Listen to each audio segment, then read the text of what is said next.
Оштун балатысынын bir оюнчук эле 600 сомдон алынган. Бул жөнүндө мэриянын маданият башкармалыгынын жетекчиси Элдияр Кадыркулов билдирди. Быйылкы балатыга жалпы 1800 оюнчук алынган. Ошондо оюнчук эле миллиондон ашык акча кеткен болууда. Бирок балатынын жасалгасына 780 000 сом бөлүнгөн дейт Кадыркулов. Бул жери бир аз түшүнүксүз болуп калды. Жалпы жаңы жылдык жасалгалоо үчүн 2,5 миллион сомго жакын акча мэриянын казынасынан бөлүнгөн.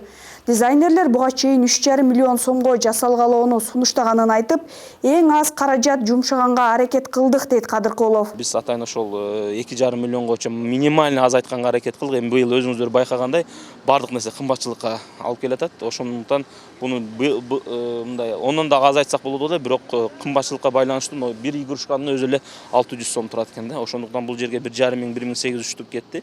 Ошону эсептеп чыкканда эле өзү ошончо пул болуп калат да. Эми былтыркы оор кезең пандемиядагы абалды эске алалы. Бюджеттин тартыштыгынан бир топ жылдан бери эле бир балаты орнотулуп келет. Болгону жасалгаларына гана акча кетет. 2020 жылы өлкөдөгү эпидемиологиялык кырдаалда жаңы жылга карата каражат коротпой турганын айтып, капысынан эле миллиондон ашык акча сарпташкан эле. Балатыны коздоого 700 000 кеткен. Акча бөлгөнүбүздүн максат өзү бөлүнбөйт деген. Туура кала башчы бөлүнбөйт деген, бирок бөлүүнү биз кала башчыдан суранып, бул шаардагы тургундардын оюн, шаардагы ошол биз эми көп улуттуу шаарбыз да.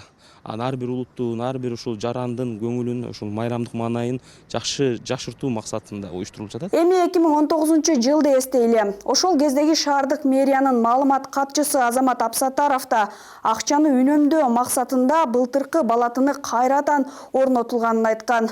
Борбордук аянттык кооздоо иштерине 1 миллион 400 000 сом жумшалып, шаардык мэрия кийинки жылы акча каражатын бир кыйла экономдойбуз деп убада берген эле.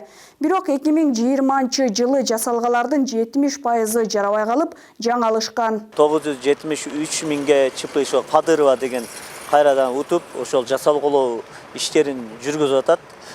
Бул эми өзгөчөлүгү дегенде бизде азыр жасалгалоо иштери анан мүмкүн болушунча жанагындай дизайнда жаштыгыбыздагы жанагы Санта-Клаустун келиши, ошол варатадан кирип келип, ошондой азыр көрсөтүп берем, ошондой дизайнда даярдалып атат.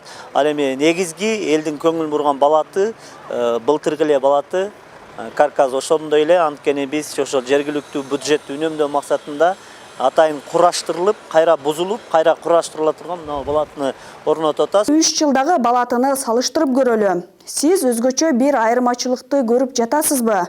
Мисалы, 3 жылдан бери эле бир эле балаты коюлуп келет. Аны жасалгалоого кеткен сумма гана өзгөргөн.